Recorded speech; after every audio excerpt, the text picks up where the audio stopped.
Hit Radio, l'essentiel de l'actualité.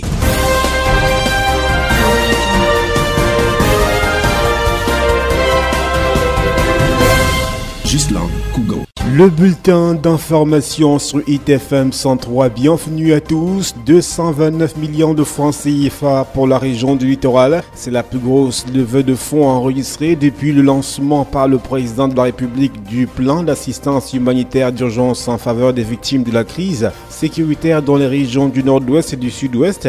Dans le registre des promesses, Dangote s'est distingué avec une promesse de 40 millions de francs CFA, représentant par la même occasion la plus grande contribution. La plus petite contribution enregistrée de 2000 francs CFA. Rappelons que le plan d'assistance d'urgence humanitaire lancé le 20 juin 2018 par le Premier ministre Yan Fidémon Yundi nécessite une enveloppe de près de 13 milliards de francs CFA. Un budget qui vise à venir en aide aux réfugiés en termes de logement, d'éducation, de santé, d'abri, d'eau, de l'hygiène et de la salubrité, l'assistance sociale et la reconstruction du tissu économique.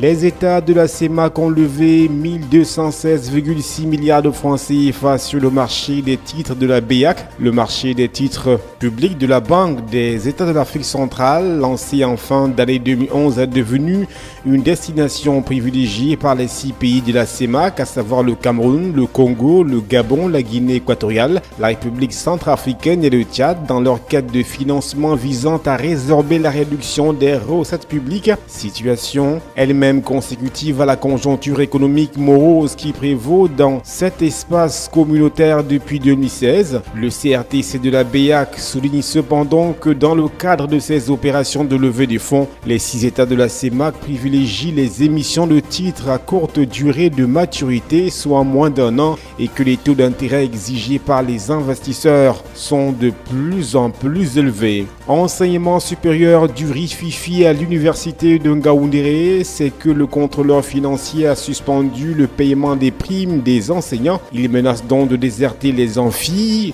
Le 26 juin dernier, les enseignants de la faculté des arts, lettres et sciences humaines et ceux de la faculté des sciences économiques et de gestion ont assiégé le bureau du contrôleur financier spécialisé auprès de la dite institution. Tout furieux, les enseignants sont venus exprimer leur courroux suite à l'arrêt de paiement par le contrôleur financier de certaines primes au personnel de l'université de Ngaoundéré, alors que cela se fait dans les autres institutions universitaires. L'arbitrage du recteur est attendu.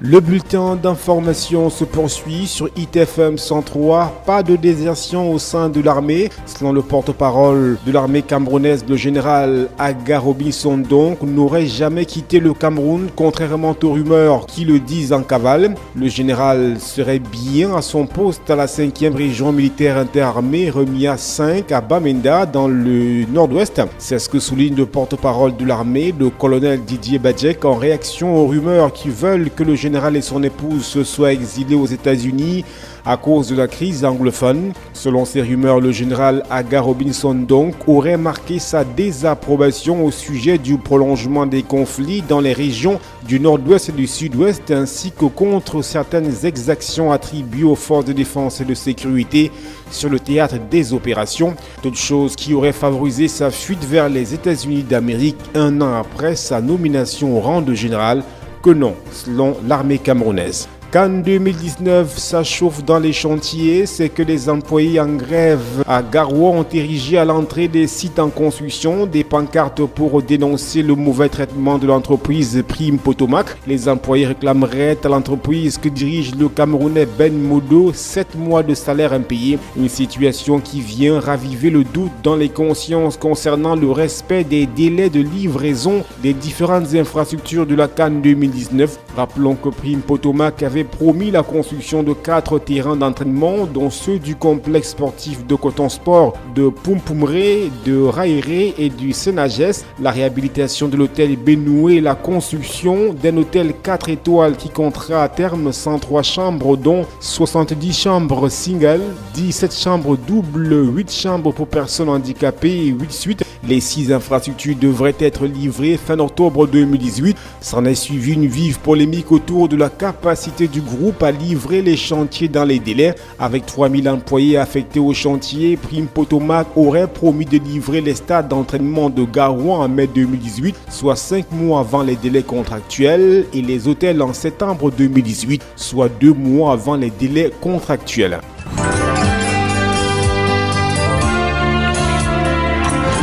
L'actualité internationale. Libye, la descente aux enfers de la mer se poursuit. 3 naufrages et près de 180 morts ou disparus en 5 jours en Méditerranée. Le rythme des départs de migrants, en grande majorité africains, de Libye s'est accéléré après un accord européen destiné à dissuader de telles traversées. Un nouveau naufrage est venu rappeler ces drames humains de l'immigration clandestine mardi dernier. Au moins 7 personnes, dont 2 enfants, ont péri et 123 autres ont été secourus après que leur embarcation a coulé non loin des côtes libyennes. Dimanche dernier, 63 migrants sont portés disparus en mer et 41 migrants ont pu être sauvés parce qu'ils portaient des gilets de sauvetage. Plus de 1000 migrants ont en outre été secourus ou interceptés par les gardes-côtes libyens depuis vendredi dernier. Les rescapés ont été conduits vers des centres de détention où ils croupissent avec des milliers d'autres dans des conditions difficiles en attendant leur éventuel rapatriement.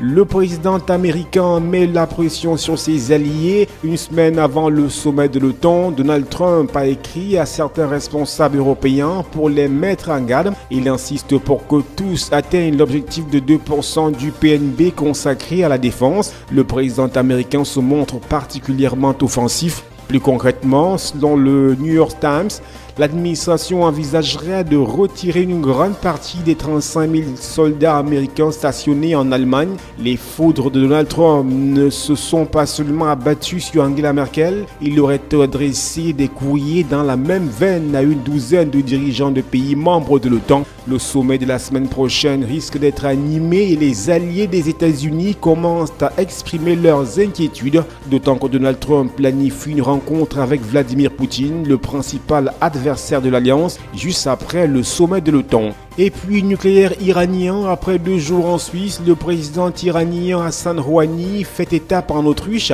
le pays qui a su la présidence tournante de l'Union européenne. Depuis le retrait des États-Unis de l'accord sur le nucléaire iranien, la République islamique cherche à avoir des garanties de la part des autres signataires, notamment des Européens. Téhéran l'a répété, le pays ne se maintiendra pas dans cet accord si ses intérêts ne sont pas assurés, au premier rang desquels les intérêts économiques, puisque de nombreuses entreprises étrangères, dont certaines autrichiennes, craignent d'être frappées par des sanctions américaines si elles continuent de commercer avec Téhéran. Cette visite est donc l'occasion de rassurer l'Iran et de renforcer la coopération économique entre les 2 pays. Voilà, madame, messieurs, c'est la fin de ce bulletin d'information sur ITFM 103. Merci de l'avoir suivi.